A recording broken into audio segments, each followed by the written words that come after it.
नमस्कार रामदास जी, बहुत बहुत स्वागत है आपका। राम राम जी, जय श्री राम। जय श्री राम।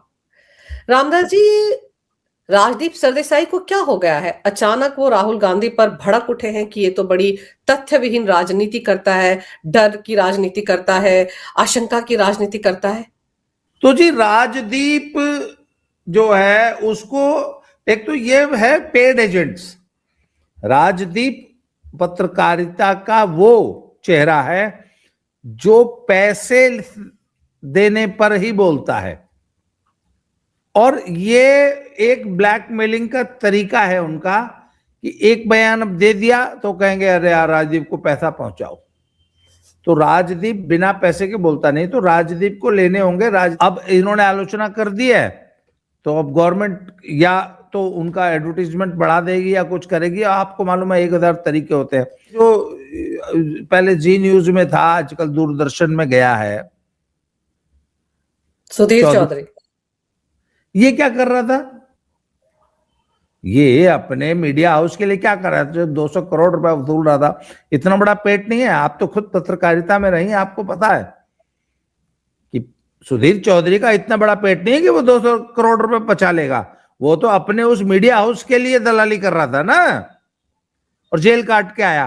तो जी ये जितने भी ये जो हैं दलाली की पत्रकारिता करने वाले राजनीति से लोग, इनको जो ये नैरेटिव चलाते हैं, इनको बकायदा एक तो लिखा हुआ नैरेटिव मिलता है, और जो इनको बोल दिया वही इनको बोलना होता है, लिख के जो आ गया। तो मीडिया हाउसेस हैं बड़े वाले, तो उनसे उनका वसूली कार्यक्रम चल पड़ा। अब एक बयान दिया है इसने, अब वो इससे पैसा वसूल लिया जाएगा? नहीं। तो जब तक पैसा नहीं आएगा तब तक ये रिकॉर्ड उलट पलट के चलते हैं जी इनके। पर आप इसकी बीवी का रिकॉर्ड, वो भी तो पत्रकार है ना, टीएमसी की सांसद है, उसका रिकॉर्ड क्या बज रहा है? वो मोदी की आलोचना कर रही थी, उसके लिए मोदी सबसे बड़ा तानाशाह है। वो एक बार भी नहीं याद करती कि राहुल गांधी की दादी, राहुल गांधी के पप्पा कितने बड़े तानाशाह थे। वो एक बार भी नहीं बताएगी कि अभी आज से सिर्फ 10 दिन पहले पंजाब में कैसे पंजाब केसरी की बिजली काट दी गई, उन पे छापे पड़े और उनका बकायदा प्रेस बंद कर दी गई, सिर्फ इसलिए क्योंकि उन्होंने ये पूछ लिया था कि जब भगवंत मान जापान गया था तो उसका हेलीकॉप्टर कौन उड़ा रहा था। पर वो तानाशाही न राजदीप को दिखाई देती है, न सागरिका को दिखाई देती है। हाँ, मोदी बहुत बड़ा तानाशाह है, पर अब चूंकि मोदी से पैसे लेने हैं, इसलिए राहुल गांधी की थोड़ी सी आलोचना कर दो, जब पैसे मिल जाएंगे जी। अच्छा, हर पार्टी का बजट होता है। पीछे क्या था कि आम आदमी पार्टी ने 1000 करोड़ रुपए का बजट था उसका मीडिया का। जब से इनकी दिल्ली की सरकार चली गई तो वो सारा का सारा प्रेशर आ गया है भगवंत मान पे। अब आज की तारीख में राहुल गांधी के पास 1000 करोड़ है नहीं देने के लिए, तो मात्र बची हैं 3 राज्य सरकारें। हिमाचल ने एकदम हेड्सअप कर दिया कि हमारे पास पैसा नहीं, हम नहीं दे पाएंगे। बच गए कर्नाटक और तेलंगाना। तो कर्नाटक और तेलंगाना अकेले 1000 करोड़ रुपए कहां से देंगे? और मीडिया को तो 1000 करोड़ चाहिए, सरकार से भी चाहिए और विपक्ष से भी चाहिए। तो जो पैसे नहीं देगा उसकी आलोचना करेंगे, जिससे पैसे मिल जाएंगे उसके गुण गाने लगेंगे। तो अब कांग्रेस से पैसे वसूलने होंगे, इसलिए राजदेसाई का सुर बदला हुआ है। अदरवाइज ये तो बिल्कुल इनका तो जमीर, कैरेक्टर नाम की चीज ही नहीं है। सबसे मजेदार बात यह है कि राजदीप सरदेसाई जिस तरह से राहुल गांधी को तथ्य विहीन राजनीति करने के लिए फैक्ट नहीं है, इनको कम से कम इंतजार करना चाहिए था कि जो डील हुई है उसका कोई फ्रेमवर्क सामने आ जाता, उससे पहले ही शोर मचाने लग गए और इस तरह से पोस्टरबाजी करके कोई राजनीति थोड़ी होती है। तो वो एक तरह से ये भी कह रहे राहुल गांधी को कि तुम तो क्या राजनीति कर रहे हो, धेले की राजनीति कर रहे हो। शायद राजदीप उनको सिखाना चाहते हो कि भाई ऐसे राजनीति कर लो। देखिए जी, राजदीप को आज पता चला है कि राहुल गांधी झूठ की राजनीति कर रहे हैं। राहुल गांधी आज से झूठ बोल रहे हैं। राफेल में चौकीदार चोर है, मतलब हम तो 500 करोड़ का राफेल खरीद रहे थे, तुमने 1600 करोड़ का क्यों खरीदा है? इस प्रकार के झूठ, जब सफेद झूठ, गंदे घिनौने घटिया झूठ, मतलब राहुल गांधी को यह नहीं पता कि बेस मॉडल और टॉप मॉडल में क्या अंतर होता है। एक गाड़ी का बेस मॉडल जो है वो टॉप मॉडल से 10 लाख रुपए सस्ता क्यों होता है? अब राहुल गांधी को यह सिखाना पड़ेगा। अच्छा, जब राहुल गांधी इस घटिया स्तर की राजनीति करता था तो यही राजदीप सरदेसाई, इसने एक बार भी नहीं बोला कि जी आप ये क्यों झूठ बोल रहे हो, राफेल को लेके आप क्यों ये झूठ फैला रहे हो देश में। ये वही राजदीप सरदेसाई है ना। जब ये किसान आंदोलन को लेके झूठ फैला रहे थे, इनको 3 काले कानून बता रहे थे, तब तो एक बार भी राजदीप सरदेसाई ने राहुल गांधी को नसीहत नहीं दी कि आप झूठ की राजनीति कर रहे हैं। आज क्यों कर रहे हैं मैडम? आज राहुल गांधी से पैसे लेने हैं इन्होंने, इनका बिल ओवरड्यू हो गया होगा, अब देगा ये पैसे, देख लीजिएगा आप। और आपने याद ठीक दिलाया कि किसान आंदोलन के दौरान, जब याद कीजिए 26 जनवरी के दिन कितने सारे लोग लाल किले पर पहुंच गए थे, तो यही राजदीप झूठी पत्रकारिता कैसे कर रहे थे? याद कीजिए, अफवाह उड़ा दी थी कि पुलिस की गोली में एक किसान मर गया। कितना बड़ा वहां पर एक तरह से फसाद हो सकता था। तब तो इनको नहीं याद आ रहा था कि तथ्यविहीन पत्रकारिता कर रहे हैं। आज राहुल को कह रहे हैं, जबकि वो मुझे अच्छी तरह वो सीन याद है, दीनदयाल उपाध्याय मार्ग पर बीजेपी मुख्यालय के ठीक सामने वाली जो सड़क है, वहां पे वो जो सो कॉल्ड फर्जी किसान था, वो 100 किलोमीटर की स्पीड से ट्रैक्टर दौड़ा रहा था, फोर्ड का ट्रैक्टर था, और उसने 100 किलोमीटर की स्पीड से पुलिस के बैरिकेड को टक्कर मारी, पलट गया और मर गया। उसको यही राजदीप सरदेसाई वहां पे रिपोर्ट कर रहा था कि पुलिस ने गोली मारी इसलिए मरा है, जबकि पोस्टमार्टम। अच्छा, यही नसीहत उस दिन मैंने भी दी थी। मैंने कहा आपने पोस्टमार्टम रिपोर्ट पढ़ी है? आपने कैसे डिक्लेयर कर दिया कि पुलिस की गोली से मरा? तो ये तो वही राजदीप सरदेसाई हैं जो नसीहत आज राहुल गांधी को दे रहे हैं। कल तक इनको भी हम दिया करते थे कि आप जरा झूठ की पत्रकारिता बंद कीजिए।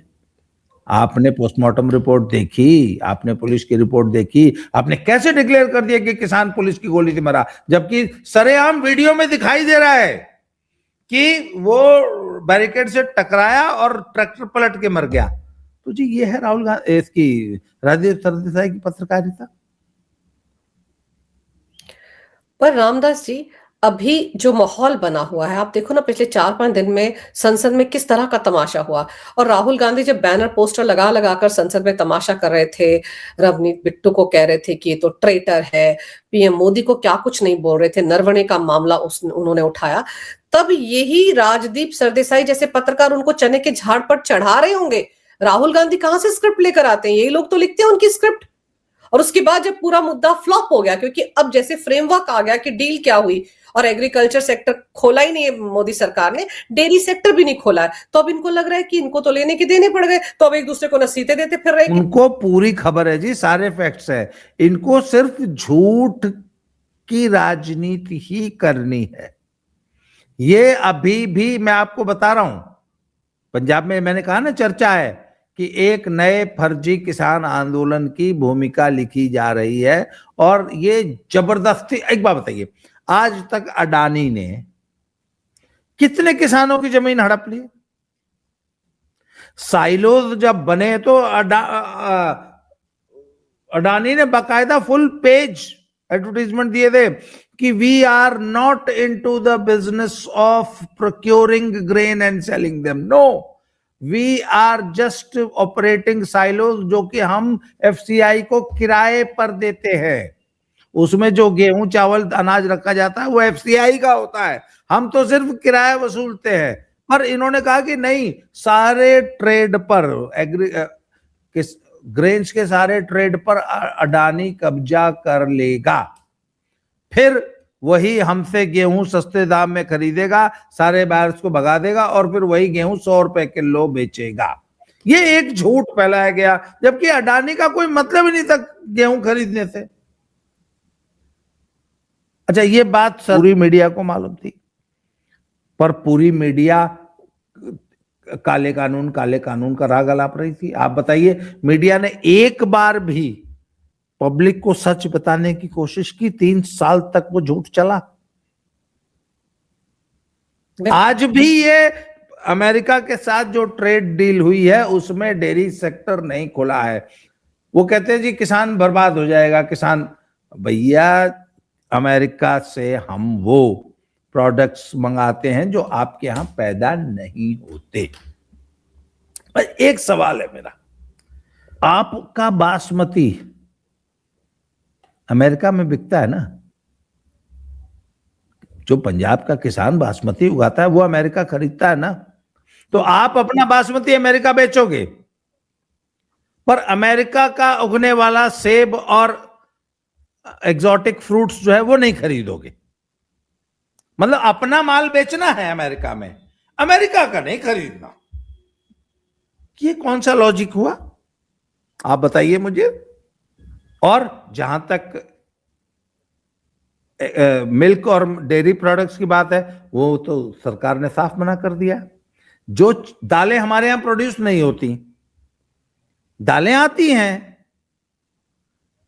एडिबल ऑयल आता है, फ्रूट्स आते हैं, जो चीज आपके यहां नहीं प्रोड्यूस होती वो आएगी। पहले भी आती थी, अब भी आएगी। पर नहीं, राजदीप सरदेसाई इस झूठ का पर्दाफाश करेगा? नहीं करेगा। और ये क्या झूठ फैलाएंगे फिर से वापस कि मोदी ने किसानों के हित बेच दिए ट्रेड डील में। झूठ, सफेद झूठ।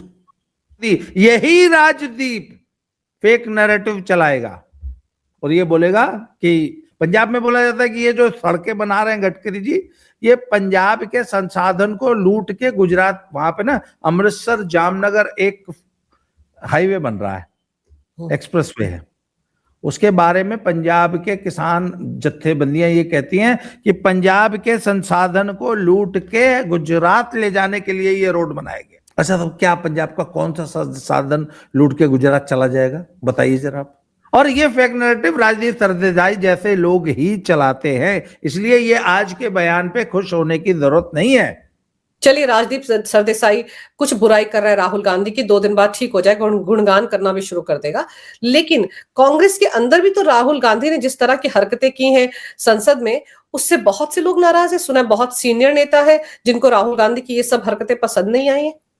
एक अनपब्लिश्ड किताब जिसमें भारत की सुरक्षा संबंधी सेंसिटिव जानकारी दी गई है, उस अनपब्लिश्ड किताब को संसद में और संसद के बाहर सड़क पे लहराना, उसको कोट करना, ये ऑफिशियल सीक्रेट एक्ट का उल्लंघन है। और आपको मालूम है, उस किताब के पब्लिशर के खिलाफ, जनरल नरवाने के खिलाफ और राहुल गांधी के खिलाफ इस पे मुकदमा चलाया जाता है। ये बात राहुल गांधी को, आपको लगता है पता नहीं है?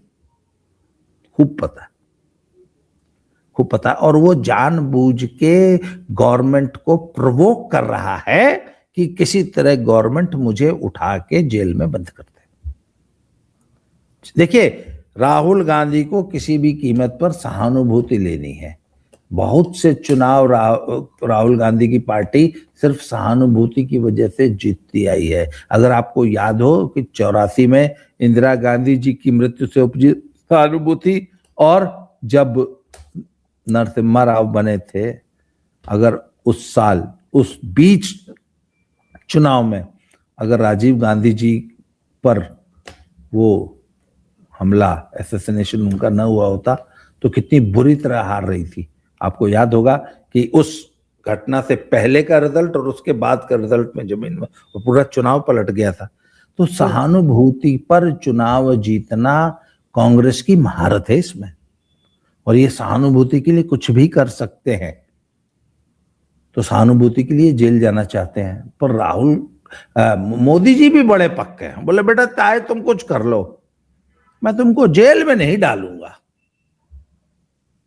अच्छा, कांग्रेस के लीडर तो समझते हैं ना कि हमारा नेता झूठ बोल रहा है, हमारा नेता बकवास कर रहा है, हमारा नेता अनर्गल आरोप लगा रहा है। जब संसद में नौटंकी, संसद के परिसर में बैठ के नौटंकी बड़ी आसान है। ने राहुल को तो पब्लिक के बीच में जाना नहीं होता, पर मैडम कुछ नेता तो है ना जिनको पब्लिक के बीच में जाना होता है, कार्यकर्ता पूछते हैं। अभी आज इनका एक और बयान आया है कि हमने अयोध्या में राम मंदिर मूवमेंट को डिफीट किया। हाँ, इसका क्या जवाब देंगे यूपी में कांग्रेस के नेता कि तुमने भगवान राम को हराया, तुमने राम मंदिर टेम्पल के मूवमेंट को डिफीट किया? ये इस बात का क्या जवाब देगा कांग्रेस का नेता? तो वो असहज होगा कि नहीं होगा कि ये क्या बोल रहा है, ये आदमी क्या बोल रहा है, हम पब्लिक के मुंह में क्या मुंह दिखाएंगे? यूपी में अभी 2027 में चुनाव है, जब लोग पूछेंगे ये वाला बयान। अच्छा, आजकल तो बच्चे के पास ये बयान होगा तो कोई पूछ लेगा जी आप कह रहे थे कि आपने राम मंदिर टेम्पल को मूवमेंट को डिफीट किया और आप वोट मांगने आए हैं कांग्रेस का, आप चाहते हैं कि हम आपको वोट दे दें, आप भगवान राम को हरा के आए हैं। कांग्रेस का नेता क्यों असहज नहीं होगा? क्योंकि उसको वोटर का सामना करना है। राहुल गांधी ने आज तक कभी वोटर का सामना किया है क्या?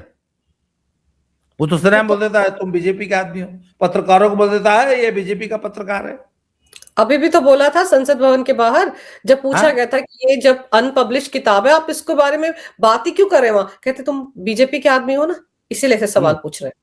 तुष्टीकरण की राजनीति से कांग्रेस पार्टी कभी पीछा नहीं छुड़ा सकती। वो रेवंत रेड्डी को देखो क्या कह रहा था, वो 4% आरक्षण देने की जो बात कर रहे हैं मुसलमानों, कह रहा था मेरा नाम अगर कोई रेवंतुद्दीन भी बोल देगा तो कोई मुझे फर्क नहीं पड़ेगा। उसी ने कहा था ना कांग्रेस का मतलब मुसलमान और मुसलमान का मतलब कांग्रेस, यही कहा था ना उसने। ये अभी जो ये नौटंकी चल रही है कोटद्वार में, जो वो मोहम्मद दीपक वाली जो नौटंकी है, इन्होंने एक नया बाप बना लिया।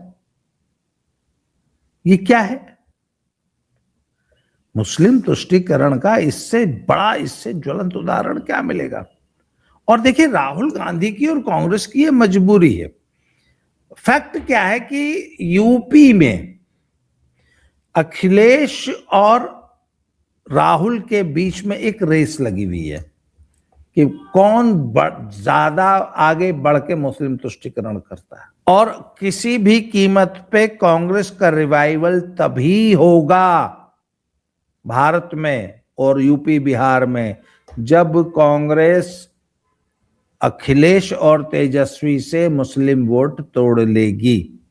इसलिए मुस्लिम वोट के लिए तो तुष्टीकरण की राजनीति होगी और अखिलेश और राहुल की खींचतान रसाकसी ऐसे ही होगी। मुसलमान एक तरफ है, दोनों उसको अपनी तरफ खींच रहे हैं, जो ज्यादा बड़ा चाटुकार होगा वो ले जाएगा।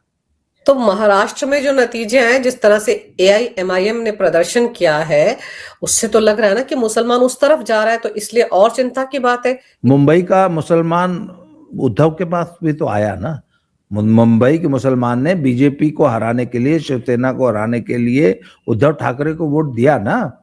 तो फिर उद्धव ठाकरे क्यों मुसलमानों की राजनीति नहीं करेंगे? मतलब मुसलमान बीजेपी को हराने के लिए उद्धव ठाकरे जैसे व्यक्ति को भी वोट दे सकता है, क्योंकि मुसलमान हर उस शख्स के पास जाता है जो मोदी को गाली देता है, सीधे सीधे मोदी को हरा सकता है। मोदी को सिर्फ गाली नहीं देता, मोदी को चुनाव में भी हराना चाहिए। तो कांग्रेस जहां मोदी को हराने की स्थिति में नहीं है वहां मुसलमान लात मार देगा, और जहां देखेगा कि यहां पे कांग्रेस मोदी को हरा रही है वहां पुचकार देगा, बुला के टुकड़ा डाल देगा। सिंपल सी बात है, मुसलमान किसी का सगा नहीं है, वह तो देखेगा कि कौन बीजेपी को हरा रहा है। और अभी तेलंगाना में पंचायत के चुनाव होने हैं शायद, उससे पहले इस तरह के स्टेटमेंट दिए जा रहे हैं, तो एआईएमआईएम भी तो मैदान में है ना, उसका मुकाबला करने के लिए रेवंतुद्दीन बनने को तैयार हो गया है वो। नहीं बनेगा, रेवंतुद्दीन बनेगा, वो राहुलुद्दीन भी बनेगा। अरे जब एक बात बताइए ना, जब उद्धव ठाकरे उद्धुद्दीन बन गया, उद्धव ठाकरे बाला साहब, हिंदू हृदय सम्राट बाला साहब का बेटा, कहता है कि मैं वक्फ बोर्ड को हाथ भी नहीं लगाने दूंगा, तो फिर राहुल गांधी और रेवंत रेड्डी किस खेत की मूली है? मुस्लिम वोट के लिए कुछ भी करेंगे। रामदास जी, आपको लगता है कि राहुल गांधी ने जिस चतुराई के साथ या प्रियंका वाड्रा ने जिस शातिर तरीके से लोकसभा में पीएम मोदी का घेराव करने की कोशिश की थी, अब तो खबरें सामने आ चुकी हैं, 3 दलित सांसदों को, महिला सांसदों को उनकी सीट के इर्द गिर्द तैनात किया गया था ताकि पीएम मोदी वहां आ ना सके, अगर आ जाए तो कुछ ऐसे असहज हालात पैदा कर दिए जाएं कि कई तरह का बवाल खड़ा कर दिया जाए। ये दाव उल्टा पड़ गया है दोनों भाई बहन को। जिसने झूठ और फरेब की राजनीति करती है उनको ये छोटे मोटे सेटबैक से फर्क नहीं पड़ता। अंजू जी, मैं आपको बताऊं, इनकी प्लानिंग ये थी कि ये जानबूझ के मोदी जी के चिपटती, गले लग पड़ती, और उसके बाद नैरेटिव पता है क्या तैयार था? यही राजदीप सरदेसाई क्या नैरेटिव चला था कि हिंदुस्तान का दलित मोदी से इतना नाराज है कि 3 दलित महिलाएं मोदी के गले पड़ गई संसद के अंदर, उनसे अपना गुस्सा कंट्रोल नहीं हुआ, इतना नाराज है हिंदुस्तान का दलित। वो तो बिरला साहब बड़े समझदार निकले कि उन्होंने कहा कि जी आप संसद में रहो ही मत, जिससे कि इनको किसी प्रकार की नौटंकी करने का मौका ही नहीं मिले। नहीं तो अच्छा, इसको ये प्रेजेंट क्या करते, और यही राजदीप सरदेसाई क्या प्रेजेंट करता कि मोदी के खिलाफ इतना गुस्सा है कि 3 दलित औरतें अपना गुस्सा कंट्रोल ही नहीं कर पाई जी, मोदी इतना खराब आदमी है, इतना अत्याचार हो रहा है देश में दलितों पे, ये है इनका। और ये नैरेटिव चलता देश में, और यही मीडिया चलाता। और इसी की तो तैयारी कर रखी थी इन सब लोगों ने। वो तो जो कांग्रेस की महिला सांसद हैं जिनको ये जिम्मेदारी सौंपी थी प्रियंका वाड्रा ने, उनमें से किसी एक ने शिंदे गुट की जो शिवसेना की महिला सांसद है उसके सामने सारा राज खोल लिया, ये सोचकर कि ये उद्धव ठाकरे गुट की जो शिवसेना है उसकी सांसद है, तभी तो पूरी पोल पट्टी खुल गई। ये आप इस चक्कर में मत रहिए, ये फिर प्रयास करेंगे, ऐसी ही प्लानिंग ये किसी न किसी बहाने फिर करेंगे। इनको यूपी के चुनाव से पहले ये करना है, ये हार नहीं मानेंगे। इनकी ये झूठ फरेब की जो ये घटिया राजनीति है, ये ऐसे ही चलेगी, आगे भी चलेगी। ये हार मानने वाले लोग नहीं है, ये ऐसे ही झूठे नैरेटिव चला के ही राजनीति करेंगे, क्योंकि इनको मालूम है सच्चाई का नैरेटिव चल ही नहीं सकता, क्योंकि उसके लिए सचमुच सड़क पर उतरना पड़ेगा और काम करना पड़ेगा, वो काम जो कि मोदी गवर्नमेंट पिछले 12 साल से कर रही है। मोदी गवर्नमेंट ने डिलीवर किया है, जो सचमुच समाज का जो सबसे गरीब आदमी है उसको मोदी सरकार ने डिलीवर किया है। 24 करोड़ लोगों को गरीबी से बाहर निकाल लेना ये छोटी मोटी अचीवमेंट नहीं है, पूरे अमेरिकन पॉपुलेशन के बराबर है। अमेरिका और कनाडा मिलके अपने सभी देश के वासियों को घर नहीं दे पाए, मोदी ने दे दिया। यही सब चीजें तो परेशान कर रही है ना, और इन सब चीजों को देखते देखते इनको ये समझ नहीं आ रहा है कि इनकी राहें आसान कैसे होंगी। ये जो तड़पन है, ये जो बौखलाहट है, वो इसी वजह से है। इन्होंने तो सोचा था कि अमेरिका के साथ पहले तो डील होगी नहीं, अगर होगी तो इतने आसान उस पर नहीं हो सकती। कहाँ 50% टैरिफ, कहाँ 18 पर आ गया, और अब तो ये भी कहा जा रहा है कि 18 से नीचे भी आ सकता है, 12 पर भी आ सकता है, 8 पर भी आ सकता है। तो अब तो ये बातें भी चलने लगी हैं। तो इसीलिए बौखलाहट में ये सब बातें करेंगे सर, लेकिन जब कहते हैं ना कि झूठ और फरेब की राजनीति करते हैं, तो उसमें झूठ बहुत देर तक खड़ा नहीं रह सकता। तो झूठ खड़ा नहीं रह पा रहा है, और इसीलिए राजदीप सरदेसाई जैसे लोग भी हमलावर हो रहे हैं इस वक्त, क्योंकि उनको भी दिख रहा है कि अगर वो इसके साथ खड़े रहेंगे तो कहीं के नहीं रहेंगे। शायद पाला बदलने की एक कोशिश हो सकती है, या आप जैसे कह रहे हैं कि वसूली का कुछ मामला हो सकता है, दबाव बनाने की राजनीति हो, कई तरह की बातें हो सकती हैं। लेकिन चलिए, कम से कम इतना तो है कि बीजेपी में जो लोग हैं, सरकार में जो लोग हैं, वो इनकी रणनीति, इनकी घिनौनी हरकतों को समझ रहे हैं, और इसीलिए पीएम मोदी लोकसभा में नहीं गए। उस तरह के हालात नहीं बने जैसा ये सोच रहे थे।